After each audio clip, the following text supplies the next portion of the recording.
Well, hello there, fans of gaming. Today I'm going to be talking about a big, epic battle in gaming.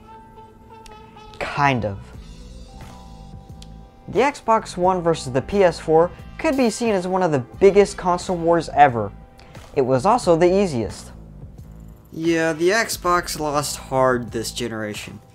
But why? They had plenty of good exclusives, a great controller, and the same amount of third-party support that PlayStation was getting, so why was it a complete flop in comparison to the PS4?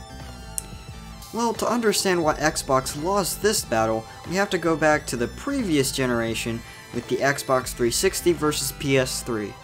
You see, Xbox actually did incredible this generation, being in first for pretty much the whole generation until last minute Sony won.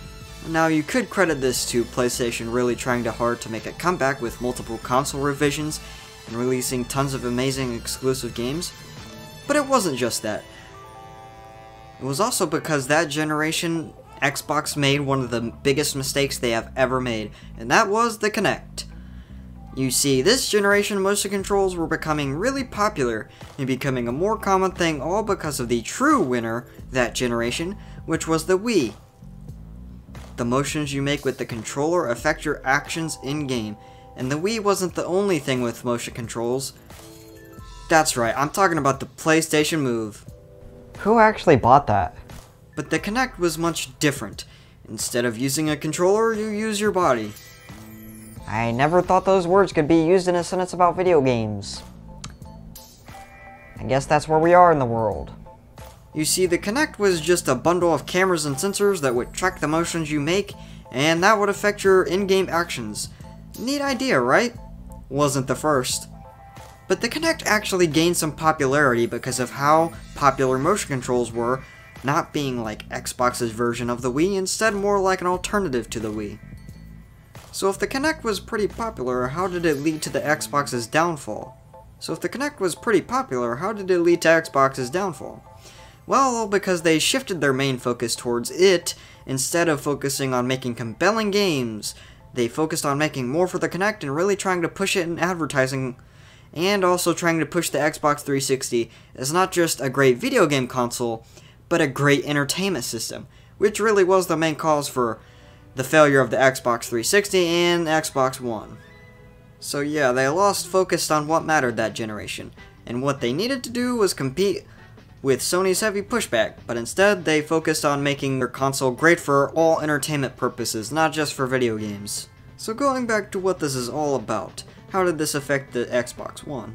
Well, that's because they wanted to continue with the Kinect into the next generation by making the new Xbox launch with a new Kinect that's bundled with the Xbox One instead of making it an accessory you buy separately, which consequently made the price of the Xbox One higher than the price of the PS4, and was a turnoff for people that just wanted to get one of the next-gen consoles.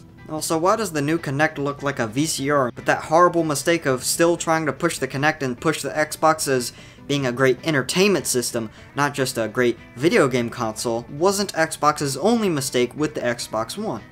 The Xbox One was also underpowered compared to the competition, and don't forget this launched at a higher price than the PS4, meaning if you paid less, you would literally be getting more. Also, the Xbox One was ginormous compared to the PS4. Another big thing that did get removed, the DRM system, which made owning and sharing games on the Xbox One very complicated and annoying.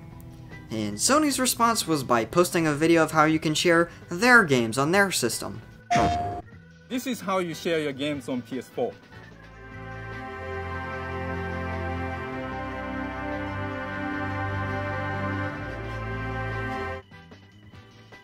Thanks. PlayStation. Yeah, so easy to share games compared to the convoluted system that Microsoft was setting up. But anyway, the main reason behind the failure is because instead of making a great video game system, Xbox was just trying to make a great entertainment system, completely forgetting the main purpose of the Xbox, which is to play video games. Couple that with Sony making so many great exclusive games and pushing the PS4 as the video game console, it's clear why Xbox lost this generation. But at least Xbox was able to do a little something with the Xbox One, because after reversing so many of the big mistakes they made in the beginning of the generation and releasing a much needed console revision, the Xbox One S, and trying to push the Xbox One as a video game console, Xbox was actually able to sell around 50 million units of the Xbox One, which, considering how botched the launch of this console was, it's pretty impressive how they were able to pull off 50 million units. But even with a sick comeback story, it wasn't enough to beat the PS4, which sold around 110 million units. But what about the current generation of video games? You see, this generation with the Xbox Series X/S and the PS5, Xbox has been putting up lots of competition by having a big lineup for the upcoming years and promoting their service Xbox Game Pass, and really positioning the Xbox Series X as the ultimate game console for this generation. But PlayStation has still been doing pretty good, with a few mistakes, like literally making their own version of Xbox Game Pass instead of coming up with their own unique service. But what I do know is that this generation, it will be a battle of the ages. I also know that I'd pick Nintendo over both Xbox and PlayStation any day of the week.